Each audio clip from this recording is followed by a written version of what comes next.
I am, like, physically unwell this morning.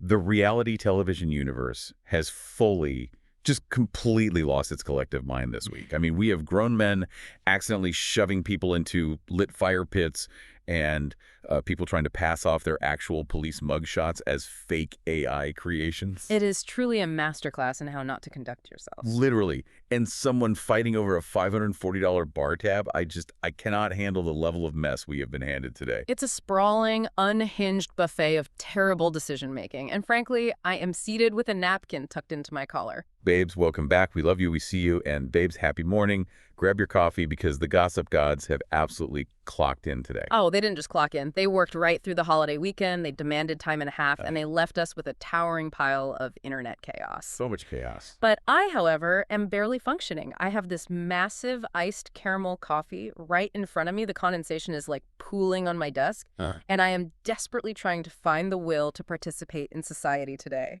The post-long weekend struggle is so deeply, painfully real. My alarm went off this morning, and I just stared at the ceiling for a solid 20 minutes. Honestly, valid. I was genuinely trying to calculate what I did in a past life to deserve a Tuesday that feels this aggressively like a Monday. We really, truly do not want to go to work today, Snark Squad. I've been shouting this into the void for years, but we need immediate legislative action on the holiday weekend structure. We need to normalize a mandatory 5-day weekend after every single federal holiday. I mean, the current system is just a trap. Wait, 5 days. Walk me through this logic because I am already, like, 100% on board. Okay, so think about the physical and psychological toll of a summer holiday.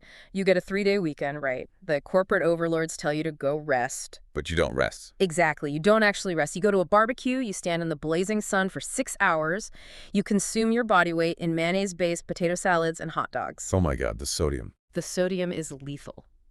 And you drink daytime margaritas until the sugar crash hits you like a literal freight train. By the time Tuesday morning rolls around, your body is in systemic shock. It's a medical emergency. It really is. You need 2 days just to recover from the aggressive socializing, 2 days to detox all that salt out of your bloodstream, and 1 full day to sit in a dark room and mentally prepare to look at your email inbox. Forcing us back to work on a Tuesday is an occupational hazard. I am printing out yard signs for your political campaign right now. Just the sodium detox alone justifies it. But honestly, the only thing that gave me the strength to get out of bed today, the only shining light in this dark tunnel, was the breakfast we made before we hit record. Oh, it was a culinary triumph. A beacon of hope in a dark world. It really was. Snark Squad, when I tell you we had an absolute feast. We made the most perfect fluffy scrambled eggs and this thick-cut bacon that was crispy on the edges but still had that little bit of chew in the center. Perfect. And this avocado toast on literal sourdough clouds. Yeah. We drizzled chili crisp oil over the top of the avocado, and, I mean, it changed my brain chemistry. I am officially declaring that breakfast is secretly the most underrated meal of the entire day. Well, I don't think it's a secret. I just think it's improperly categorized by society. Yep. Breakfast food is structurally superior to every other culinary category. Oh, absolutely. It is the only meal that successfully hits every single flavor profile on one plate without feeling chaotic, you know? Yeah. You have the savory umami of the eggs and the bacon. You have the rich, luscious fats from the avocado and the butter. You have the heavy carbs from the toasted sourdough. And then usually there's a sweet element like fruit or syrup on the side. It is perfect balance. So why do we restrict this masterpiece to 8 in the morning? We shouldn't. The time constraint is entirely made up. Breakfast food should be fully socially acceptable at every single hour of the day. Yeah. If I want to sit down at a restaurant at 4:30 in the afternoon and order a towering sack of blueberry pancakes with a side of sausage, I shouldn't get a weird look from the waiter. You should get a medal. Right. What is your absolute ultimate dream brunch order if calories and bank accounts were just an illusion? My dream order requires a kitchen staff that hates me. Naturally. I want a classic Eggs Benedict, but I want to swap out the Canadian bacon for a massively thick, perfectly seared Maryland lump crab cake. Oh, wow. Okay, pants. And then I want the hollandaise sauce to be aggressive, like a ridiculous amount of fresh lemon juice and cayenne pepper so it bites back. You want your food to fight you. I do. Add a side of heavily seasoned cast iron breakfast potatoes that are shattered crispy on the outside and molten soft on the inside. And to wash it all down, a Bloody Mary so spicy that it physically hurts my feelings. That sounds violently delicious, but I am way more of a sweet and savory girl. Like, I need duality on my plate. Give me the details. Okay, give me a massive golden Belgian waffle, deeply pocketed to hold a dangerous amount of melted butter and maple syrup, and topped with fresh strawberries and whipped cream. A sugar coma waiting to happen. Totally. But because I will absolutely go into a sugar coma, I need a side of crispy hash browns and 3 specific sausage links to balance the blood sugar. It's a delicate science, really. 3 specifically, not 2, not 4. 3 is the magic number.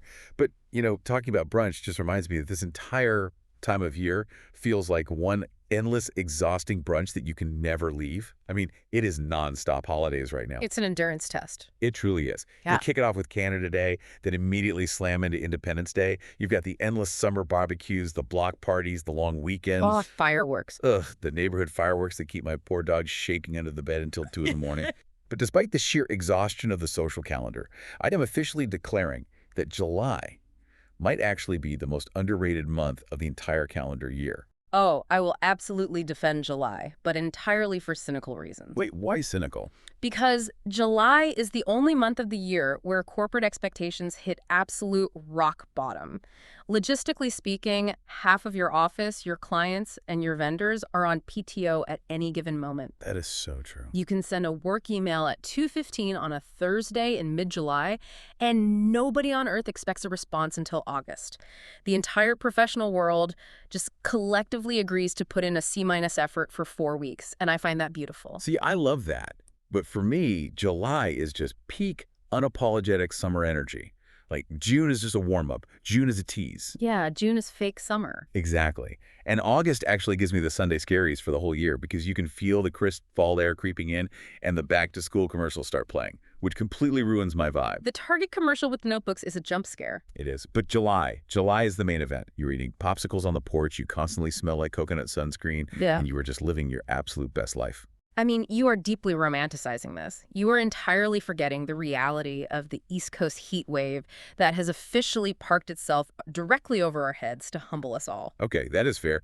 Babes, it is disrespectful out there right now. It's offensive? You confidently walk outside your front door, and the second the sun hits your skin, you instantly regret every life choice that led you to leave the air conditioning. The humidity literally feels like a personal targeted attack. It is a biological failure that human beings are expected to exist in 95-degree heat with 80% humidity. You step onto the pavement, and the air just wears you like a wet wool blanket. Oh my God, yes. A wet wool blanket is exactly it. Your pores open up and scream for mercy. I am looking at the weather app, and the math on summer just isn't mathing right now. I am simply not built for this climate. I need strict climate control, a dark room, and absolutely zero thermal challenges. I swear I melt into a puddle the second my foot hits the sidewalk. It makes me question everything. Like, why did I spend 45 minutes doing a blowout on my hair? A total waste of time. Right. Why did I put on a full face of makeup just to sweat it off while walking to my car? I desperately need a pool. Which brings us to the ultimate tragedy of our new apartments. The absolute devastation. Truly. Snark Squad, we both just moved into these gorgeous, shiny new apartment buildings. And what was the very first thing we both did, literally before unpacking a single box of kitchen supplies? We checked the app. We furiously scoured the building amenities portal to see if there was a rooftop pool. And the betrayal I felt when the answer was no. My building has a fitness center that smells vaguely of rubber mats and a community lounge with a pool table nobody uses. Nobody wants a community lounge. I don't want to lounge in a community. I want to submerge my physical body in chlorinated luxury while holding a frozen beverage. Exactly. So now we're faced with a serious moral dilemma. Do we become those people? Oh, you mean the pool leeches? Yes, you know the exact demographic I'm talking about. The people who magically strike up fake, superficial friendships with distant acquaintances purely because they have a wristband for pool access. Yes. Absolutely yes. I have zero shame about this. The tactical pool friendship is a very delicate operation, though. Like, the social cost is incredibly high. Is it, though? Yes. You have to feign just enough interest in their personal lives to secure the weekend invite, but you can't show too much interest, or else they're going to expect you to get dinner with them in November when the pool is closed. Oh, that's a good point. You have to thread the needle. Is 2 hours of excruciating small talk about their boring job really worth the cooling relief of a body of water? 1,000,000%. I will sit on a flamingo floaty and listen to some girl named Brittany complain about her boyfriend's fantasy football league for 3 consecutive hours if it means I get to stay in the water. I will be her best friend until Labor Day. I do not care. I admire your transactional honesty, but I think the social toll is too steep. I'm just going to sit in my kitchen with the refrigerator door wide open. But babes, enough about our summer struggles. The blogs have been working overtime, so let's get into today's gossip. I am so ready. Where are we starting this chaotic journey? We are starting in the dark, haunted mansion that is Tom Sandoval's house. Oh, the bad vibes are palpable. The Vanderpump Rules mess between Sandoval and his now ex-girlfriend, Victoria Lee Robinson, is escalating to a level that is truly terrifying. We need to unpack this entire restraining order situation from the ground up. The fallout of this relationship is an absolute nightmare. Let's look at the financial claims first, because this sets the psychological stage for everything that happens next. Right, the money aspect is wild. There are widespread reports coming out that Tom was entirely 100% financially supporting Victoria, and not just her, but her father, Will Robinson, for over a year. Over a year. Her grown father, living in the house that Ariana Maddox just fought tooth and nail to escape. Not just living there. The claims state that Tom was covering all household expenses, groceries, utilities, because neither Victoria nor her father were actively working. Which is crazy to me. And on top of that, he was supposedly paying for 2 separate storage units to hold Victoria's furniture and belongings while they essentially camped out in his guest rooms. Naturally, Victoria's camp is doing the media rounds and aggressively denying this. They're spinning it, saying, like, oh no, she spent a substantial amount of money during the relationship too. Of course they are. But let's be real. If neither of them have steady income, where is this money coming from? Are we talking about her buying the occasional Postmates order and a few lattes, while Tom is paying the massive Valley Village mortgage, the utilities, and the storage fees? That's exactly the issue. When one person is covering the literal roof over 3 people's heads, plus off-site storage, picking up a bar tab once in a while doesn't balance the spreadsheet. No, it doesn't. The power dynamic there is incredibly skewed, but the financial dependency is just the appetizer to the actual incident that led to Tom getting a restraining order against Victoria and her father. The fire pit shove. I am screaming, but also genuinely horrified. So there is alleged video footage of this domestic dispute happening in Tom's backyard. And that backyard is famous at this point. Right. And in the absolute chaos of whatever screening match is going down, Tom inadvertently shoves Victoria's dad, Will, into a lit fire pit. I need to pause and examine the physics of this. How do you accidentally shove a grown adult man into an active fire feature? Right. Like, did he trip? The spatial awareness in that backyard is clearly zero. It's a catastrophic escalation. Whatever they were arguing about, it reached a boiling point that resulted in a judge granting a restraining order to protect Tom. But that is not where this story ends, because Victoria decided she urgently needed to retrieve some items from the house. This is the most unhinged detail of the entire week's Snark Squad. You have to hear this. It's like a movie script. Victoria allegedly sends a professional mover, some guy named Miguel, to Tom's house to retrieve a specific box. She claims to Tom's people that the box contains personal medication for her father and a blanket. A blanket and some blood pressure pills. It sounds completely innocent. A humanitarian request, even. Right. But insiders are spilling that the box did not have a cozy blanket. No, it did not. The box allegedly contained Tom's exterior security camera equipment. She sent a mover to steal his cameras. This is where we have to stop and applaud the sheer tactical villainy of this maneuver. It's insane. Look at what she was allegedly trying to do. If she successfully removes the exterior security cameras and the central hub, she entirely disables his surveillance system. Which means no cameras. Exactly. Which means she would have the ability to violate the restraining order, show up at the property, harass him, and he would have zero video proof to hand over to the police. It is a premeditated masterclass in sabotage. It is evil genius behavior. And it terrifies me. Who thinks like that? Someone who has watched way too many spy movies. Who sits there and plots. Like, let me just casually send a guy named Miguel to heist his Ring cameras under the guise of my dad's heart medication. I truly feel like Tom Sandoval's house is a cursed reality TV haunted mansion. It's the Amityville horror of Bravo. It is. Think about the history. Nobody can ever just pack a duffel bag and leave that house cleanly. They literally can't. Ariana couldn't leave without a massive, drawn-out legal standoff involving lawyers and real estate agents. Now Victoria can't leave without a literal fire pit brawl and an attempted surveillance heist. The energy in that house is demonic. It needs a phaging, an exorcism, and probably to be bulldozed. A fresh coat of paint isn't going to fix the bad juju in those walls. But since we are already on the topic of toxic restraining orders and reality TV couples imploding, we need to transition to the absolute chaos happening in the secret lives of Mormon wives universe. Yes, oh my gosh. The weaponization of the legal system is a running theme today. The SLMMW drama is so incredibly dark. Kayla Frankie Paul is making headlines again, and it is a complete mess. So her ex-boyfriend Dakota called the cops on her again this week. Again, because this is becoming a pattern. Exactly. They are locked in this brutal, ongoing dispute over custody drop-offs for their son, Ever. Dakota is calling the police over drop-off logistics and throwing around restraining order threats. And how does Taylor handle this highly sensitive family legal matter? She takes to Instagram, posts a serene photo of a tree in the sky, and writes, "Cops called on me again this week. What are the odds?" And it's not people, it's one person, the same person. It's obsessive. But wait, because the plot thickens. She is fighting a war on two fronts right now. A literal legal war. While Dakota is calling the cops on her, her actual ex-husband Tate, the father of her two older kids, Indian Ocean, officially filed a restraining order against her. Though, for the sake of legal accuracy, we should note that the judge dealt Tate a major blow and actually rejected the restraining order petition. The court allowed Taylor to maintain her unsupervised visits with the older kids. Right. But clearly the situation is completely spiraling out of control behind the scenes, because the biggest breaking news is that Taylor has now officially checked into a rehab facility. Which is probably for the best. Sources are saying it was heavily recommended by her doctor, that she is committed to getting better, and that everyone in her circle just wants to protect the kids from the fallout. Look, setting the snark aside for just a moment, this is a profoundly sad portrait of a co-parenting disaster. It really is. You have 3 very young children caught in the crossfire of repeated police visits, dueling restraining orders, and very public, messy Instagram callouts.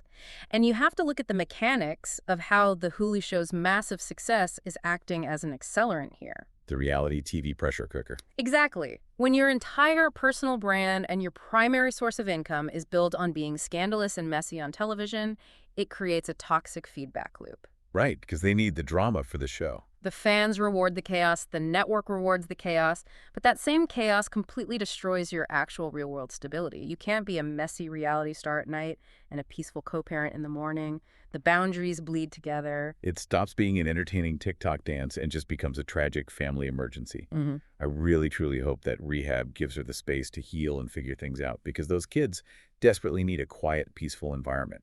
Agreed. The adults need to get it together.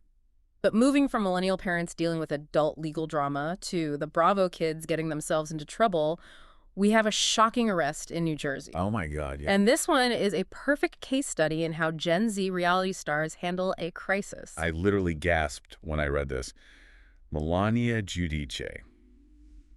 Teresa's daughter was arrested for domestic violence, and the police report is wild. It reads like a script for the show. So her older sister, Gabriella, actually called 911 just before 6:15 in the evening. The police arrive at the house, and the official report says Melania was acting erratically. Erratically is a very polite police term. She was allegedly throwing food and candles, and she was so out of control that the officers had to put her in double-locked handcuffs. Throwing food and candles, it is a very specific, very Giudice method of expressing anger. It is. You can take the girl out of the Bravo mansion, but you can't take the table-flipping DNA out of the girl. Right. She was officially charged with simple assault. She pled not guilty, and she's scheduled to go to court on July 14th. But the true comedy of this entire situation, and I am cackling just thinking about it, is Melania's crisis PR strategy. Calling it a PR strategy is generous. It was the TikTok defense. Yes. She takes a TikTok to directly address the arrest, and she gives this incredibly nonchalant apology. She says, "It is what it is. Stuff happens in life. I wasn't in a good area in my life." Very articulate.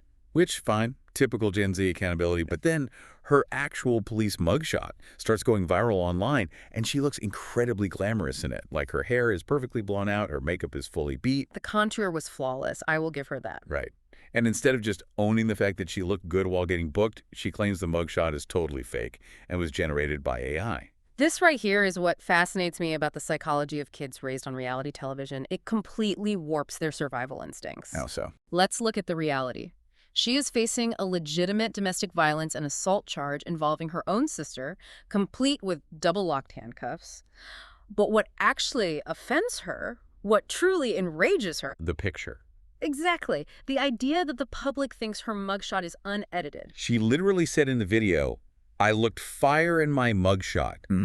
I can't believe you guys even believe that's real. She said, "I ate down in my mugshot." Exactly. She is infinitely more concerned with the aesthetic authenticity of the photo than the legal reality of a criminal record. For a reality TV offspring, looking bad in a photo is a far worse crime than throwing a Bath & Body Works 3-wick candle at your sister's head. That is so true. It is prioritizing aesthetics over legality, which is a wild way to navigate the justice system. I mean, I kind of love that she served looks in the booking room. Like, if you're going to get arrested, at least make sure your lip gloss is popping. I will push back on that violently. It is absolute delusion. If you are getting hauled out of your house in cuffs by the local police, maybe the focus should be on anger management, not contouring. Okay, that's fair. The fact that her first instinct was to blame artificial intelligence for a photo taken by the county sheriff is terrifying. Okay, fair. The priorities are slightly skewed. But speaking of skewed priorities and pushing through physical trauma for the sake of aesthetics, let's head down to Mexico with the cast of The Valley. Oh, this story, where medical emergencies are treated as mere inconveniences to the itinerary. Zach Wickham's big, slutty gay birthday trip. If Melania throwing candles ruins a night in New Jersey, I would strongly argue that getting your head split open by a street sign on a moving vehicle is significantly worse. Well, structurally speaking, yes. A blunt force head trauma usually ends the festivities for any normal human being. So the cast is down in Mexico, and Zach has rented this massive double-decker party bus for his birthday. The bus is decorated with inflatable penises, pride balloons, streamers, the works. A subtle affair. Very subtle. Everyone is up on the open-air upper deck, drinking and dancing. Suddenly, Zach starts screaming in horror because a bird pooped directly on his arm, which, let's be honest, is a completely valid reason to scream. An avian assault from above. Highly unpleasant, but manageable with a wet wipe. Right. So Jasmine Good rushes over and is trying to wipe the bird poop off his arm with a napkin. And while Zach is completely distracted, staring down at his arm, mourning his outfit, the bus is still moving down the street. This is where it goes wrong. And he gets absolutely clocked in the side of the head by a metal street sign. The comedic timing of the universe is sometimes too precise. A bird defecates on you, creating a distraction, and while you are focused on the stain, a piece of municipal infrastructure takes you out. It's like a cartoon. It's slapstick comedy, but with real blood. A producer off camera immediately screams, "He's bleeding." Zach is suddenly holding a towel to his head, and it is completely covered in blood. His boyfriend Benji looks at the wound and is just like, "Yeah, you definitely need stitches for that." The medical assessment from Benji. So they have to pull the party bus over, stop the music, and take him straight to a Mexican emergency room. Now, let's look at how a rational person handles this. An ER visit in a foreign country, receiving stitches in your scalp, and suffering a likely concussion would mean returning to your hotel room. You would think. You order room service, you drink water, and you rest in a dark room. But not Zach Wickham. The absolute dedication of this man. Before he even leaves for the hospital with blood dripping down his face, he looks at the group and tells them, "If you don't go out to the club tonight on my birthday, none of you are my true friends." Emotional blackmail while actively bleeding. He goes to the ER, gets his head stitched up, leaves the hospital, rallies, and meets the entire cast at the club to dance with go-go boys until 3 a.m. I have to marvel at the medical resilience, but I completely disagree with you romanticizing it. The sheer willpower it takes to push through a concussion protocol just so you don't miss the go-go dancers is reckless. But it's his birthday. It is a massive liability for the production company. If I'm a producer, I am terrified of a secondary brain bleed. No, I fully stand Zach's dedication to the party. A head wound is absolutely no excuse to miss your own big, slutty gay birthday trip. You put a bandage on it, you take an Advil, and you keep it moving. It's iconic behavior. It's medically terrifying behavior, but it is a stark contrast to the energy over at Summer House, where the dedication to partying seems to be entirely fading, and the ultimate party show is rapidly losing its core cast members. The Summer House shakeups are giving me actual whiplash. We officially have confirmation from the network that Wes Wilson and Amanda Batula are entirely out for season 11, which honestly feels like the end of an era for the show. It's a massive shift in the cast dynamic, but what's really fascinating here is the timeline of their exit versus the timeline of their romantic relationship, because those two things are heavily overlapping in a very confusing way. Yes, because despite getting the boot from Bravo and not having cameras following them, their relationship is apparently thriving out in the wild. A fan sent a blind item tip into Des Moines, saying they spotted West and Amanda at Gordy's, which is a restaurant in Lake Geneva, Wisconsin. Ah, yes, a highly romantic Midwest getaway. Nothing says true love like Wisconsin. Exactly. The fan said Amanda was literally following West to the bathroom, and she was standing outside the men's room just waiting for him. A friend of theirs apparently asked West point blank, "Are you guys getting married?" Asking that outside a men's room is hilarious. And West awkwardly deflected and said, "Ask her." Amanda quickly said, "Yeah, no." But then the absolute kicker, the fan overheard them making out and clearly saying, "I love you" to each other. So the television show is over for them, but the relationship has somehow escalated to the L word outside of a public restroom in Wisconsin. It is a very specific, slightly tragic brand of romance. It is. But while Amanda is keeping a very low profile since getting fired, West is doing the absolute most on the internet. And I need your brain to decipher this PR move. Oh, the whiteboard. Yes, West goes on a podcast with the Broadcast Boys, these hyper-masculine TikTok influencer bros, and he voluntarily sits there while they do a viral whiteboard video. They literally draw a diagram mapping out his entire relationship timeline, his mistakes, and his fallout with Amanda. I watched this video, and it is a baffling, disastrous PR strategy. Let's break down the mechanics of this choice. Please do. Why would you voluntarily place yourself in the hot seat just to be roasted and dissected by TikTok bros with dry erase markers? What is the goal? Is it a misguided attempt at the soft boy redemption arc? Probably. Like, look at me, I'm so self-aware I'm laughing at my own toxic traits. Or is it just a desperate flailing grab to keep his name relevant in the algorithm now that his Bravo paycheck has dried up? I think he genuinely thought it would make him look charmingly self-aware. He thought the fan would be like, he knows he messed up. But sitting there while other men draw literal flowcharts of your relationship failures is just dystopia. Yeah, it's awful. It doesn't make you look charming. It completely gives me the ick. It's so cringe. It's a PR wash that completely fails because it highlights the absurdity of modern reality TV fame. You are reducing actual, complex human emotions and a real breakup to a whiteboard diagram purely for engagement farming. It lacks any shred of authenticity. It really does. Yeah. But we do need a serious reality check here for a moment. Because while we are laughing at whiteboard videos and Midwestern bathroom makeouts, West is actually dealing with a very real, very horrific family tragedy behind the scenes. Yes, this is a situation that requires a delicate touch, but it's important to understand the full context of what his family is enduring right now, especially when judging his recent behavior. It's just devastating. Earlier this year, West's step-grandmother, Gail Sweeney, who is 75 years old, was murdered. And the person charged with first-degree murder is West's own cousin, Dakota Sweeney. It's a horrific story. The details are awful. Yeah. The police report states that Dakota shot her with a handgun without warning, and the apparent motive or catalyst was a mundane disagreement earlier in the evening about him not assisting with chores around the house. A petty disagreement over household chores escalating to a fatal shooting of a 75-year-old woman. It is deeply tragic and senseless.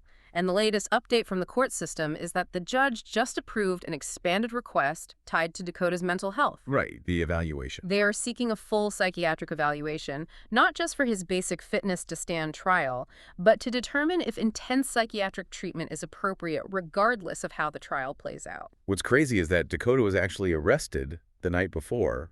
West had to sit down and film the Summer House reunion, which puts a completely different lens on West's detached or weird demeanor that day. It absolutely does. Our hearts genuinely go out to their family because dealing with a traumatic loss like that, under those specific circumstances, is just unimaginable. Completely unimaginable. We certainly extend our sympathies to the entire family navigating that grief. We do.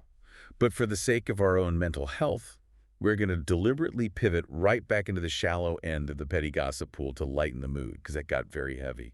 A necessary pivot?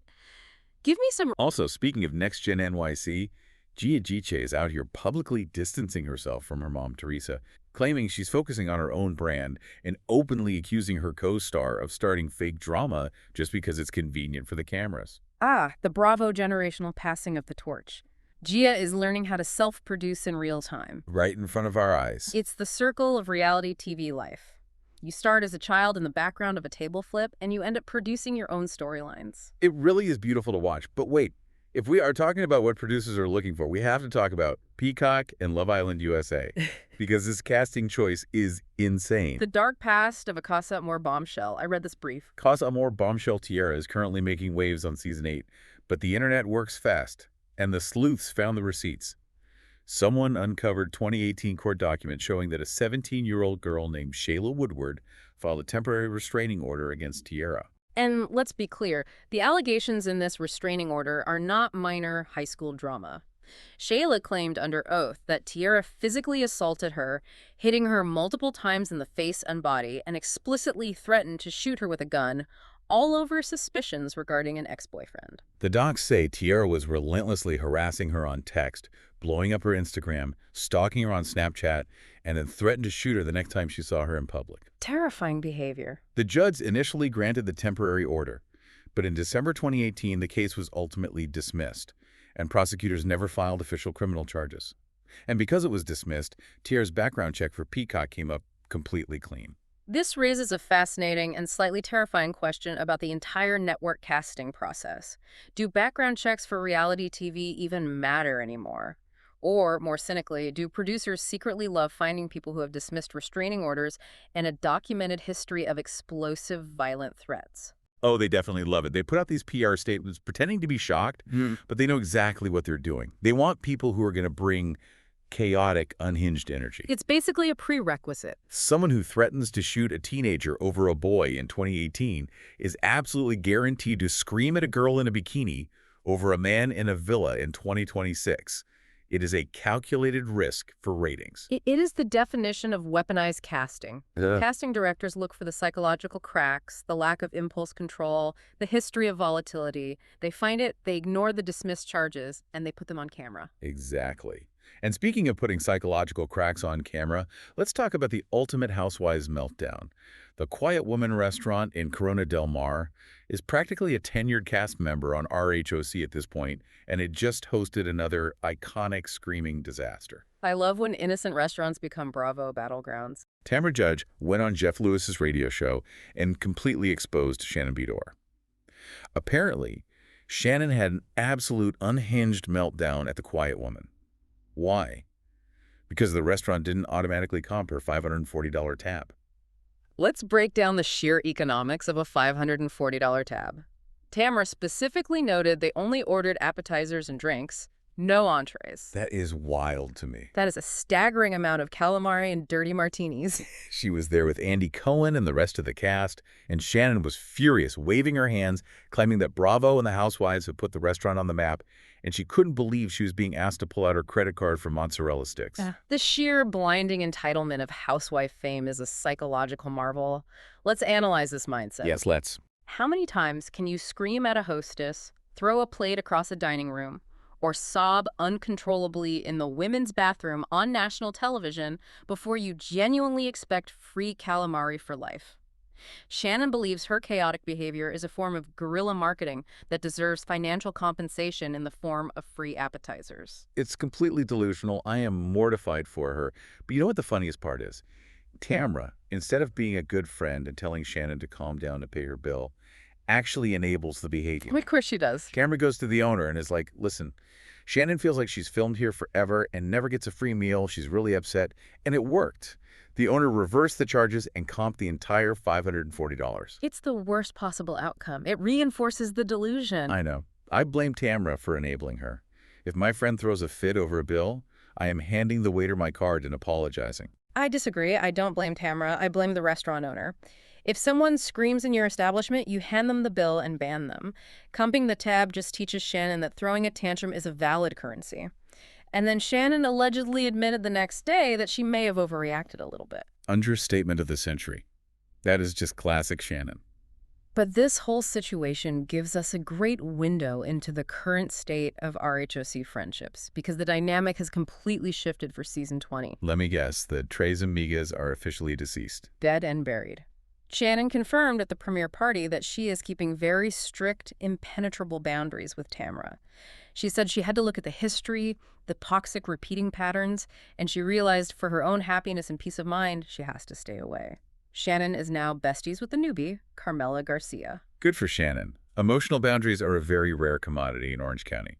Meanwhile, Tamra is fighting with literally everyone else. She's aggressively clapping back at Boz St. John, who called Tamra a mean girl for coming after Kyle Richards. And Tamra also revealed she had one fight with Vicki Gunvalson on season 20. Just one.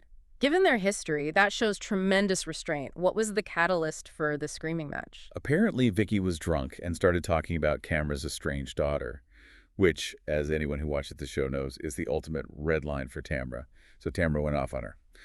But Vicki is also making headlines this week because she gave a completely unprompted interview saying she never got closure from Brooks Ayers regarding the infamous cancer scam. The Brooks Ayers cancer scam, that is a foundational text in reality television history. The golden era of Bravo. Do you remember the fake medical records? The binder of documents, the IV vitamin drips he was taking to pretend it was chemo? I remember the sheer audacity of trying to pass off a poorly photoshopped Word document from a cancer center as legitimate medical evidence. It was so bad. It was an era where the lies were bold, the acting was terrible, and the entertainment value was astronomical. The fact that Vicki is still looking for emotional closure from a man who faked stage 3 cancer on national television tells you everything you need to know about her inability to process reality. She will go to her grave defending that man's love tank. Yeah. Okay, moving from OC exits to Beverly Hills and Rhode Island exits, Dort Kensley is currently dragging Mauricio Umansky online, which I love. A major shift in alliances. Huge shift. Actor Miguel Luciano posted this hilarious video mocking Mauricio's one-note, overly flirty, stoner-sarcastic personality. Dort actually commented on the video, saying she is disappointed and fascinated by how much Mauricio has changed for the worse post-Kyle split. She's heavily suggesting that Kyle was the only thing bringing out the best in him. Dort positioning herself as the moral compass of the Umansky split is certainly a choice. She is aligning herself with Kyle for survival. But let's look at a much more dramatic legal exit over in Rhode Island. RHRI is losing a star. Liz McGraw, the self-proclaimed weed queen, is officially leaving the show after just one season to focus on family, work, and passions. Yes, the classic PR statement for, I am fleeing the state before the cameras ruin my life and the feds seize my assets. But the Snark Squad knows there is always a deeper rumor, and the local Rhode Island rumor mill is churning at warp speed. People think Liz is actually running from the show because her very good friend and cannabis dispensary associate, Dino Guillemette, is in massive federal-level legal trouble. Let's look at the specific charges because they are staggering. Dino is charged with 7 felonies related to conspiracy, drug dealing, and fraudulently receiving COVID relief funds. 7 felonies. He recently rejected a plea deal that would have resulted in 0 jail time, and because his ego made him reject it, he's now facing up to 88 years in prison for smuggling cocaine and ties to organized crime. 88 years. And the police affidavits allegedly list Liz and her husband Jerry as associates of Dino. So the rumor is Liz quit the show because she is terrified of her financial skeletons coming out. Or worse, potential jail time for her and her husband. The timing is undeniably suspicious. Let's look at the playbook of housewives facing indictments. Think Jen Shah, think Teresa Giudice. You have a close business associate facing nearly a century in prison for organized crime and cocaine smuggling, and suddenly you want to spend more time knitting with your family. It's a little too perfectly timed. Stepping away from a hot microphone and a production crew that films your every move is the smartest legal strategy she could possibly execute right now. But Liz is violently denying it. She took to Instagram to issue a furious warning, calling it local slander and absurd claims.